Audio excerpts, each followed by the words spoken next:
Good morning, good afternoon, good evening, and welcome to a whole new way of thinking about confidence. And if this is the first video in this series that you've seen, I really recommend that either before you watch the rest of this video or after you're done, you plan on watching the video called A Whole New Way of Thinking About Thought, because it's going to lay out sort of the philosophical underpinnings and the principles behind what we're talking about here. But whether or not you want to do that now, what we're going to talk about in this video is just really two simple things: what confidence is and where it comes from. And my first experience of even thinking about confidence, because it wasn't particularly something that I ever thought about, was I was approached when I was an NLP trainer in the early days by somebody who thought that I was a very confident NLP trainer, and they wanted to understand the source of my confidence. And I'd never thought about it, but I remember at the time I used lots of techniques to kind of, to be confident, pretend to be confident, act confident. And I would, stand in the mirror and pretend to be confident. And I would do things like imagine I was a superhero and with a cape behind me. And I had all these kind of tricks to be confident, and confidence tricks really is what they were. And that was just how I thought about it at the time. And it was kind of a little bit manufactured, but it kind of worked. And later in my career, I'd been probably training, 5 or 6 years when somebody else approached me with a very similar project. They were working on a project about confidence. They wanted to know, well, you're a confident person. Where does your confidence come from? And I came to it fresh, even though I'd remembered the old one. And I realized at that point, I thought my confidence came from the fact that whatever happened, I knew I'd be able to handle it. So I'd read the book Feel the Fear and Do It Anyways, and that was kind of the main point that I took away from that book was, that if you knew that you could handle it, you'd be fine. So I used to scenario plan.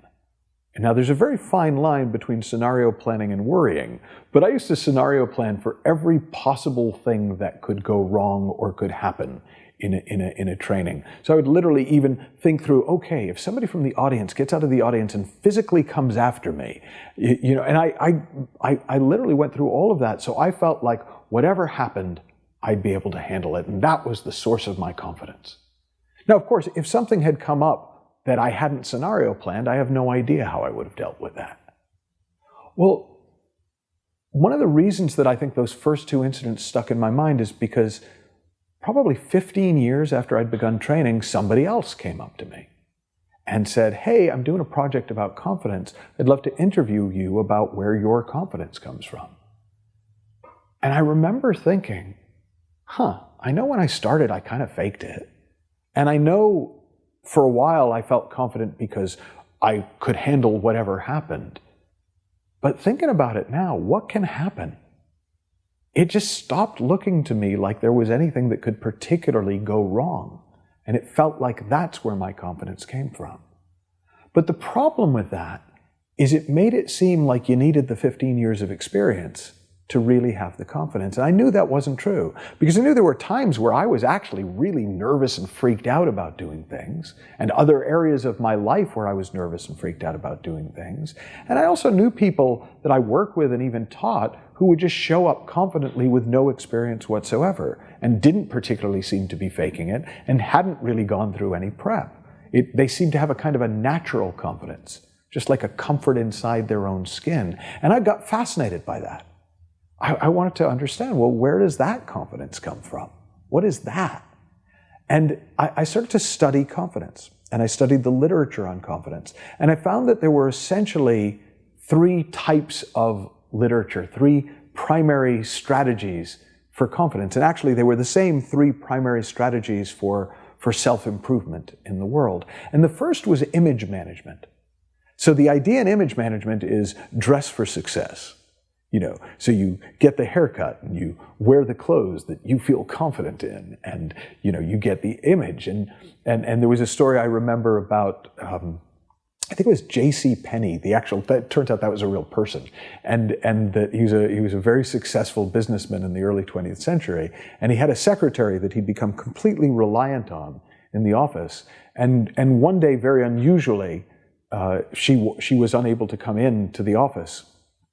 And so he he phoned her at home because he didn't know where anything was. He didn't know how to run anything without her. And he could tell there was something off about her. And he said, "Are you okay?" And she said, "Give me 5 minutes to put on my makeup and I'll be fine." And that was the kind of story that you hear in the image management idea. Well, let me put my face on and I'll be confident. Let me put the right clothes on and I'll be confident. Now, the problem with that is A, it doesn't always work. And B, you're dependent on having the right clothes, which means if you're having a bad hair day, your confidence is out the window with it. If you spill something on your shirt, you can't be confident. If you don't have the right makeup that day, you're going to lack confidence. That can't be where confidence comes from, because there are all sorts of times where people who don't have a great haircut and aren't wearing the right clothes are totally confident, and all sorts of people who've dressed for success who are nervous as hell before they go into a meeting, or before they go out on a stage, or before they go out on a date, or whatever it is that they wish they were more confident about.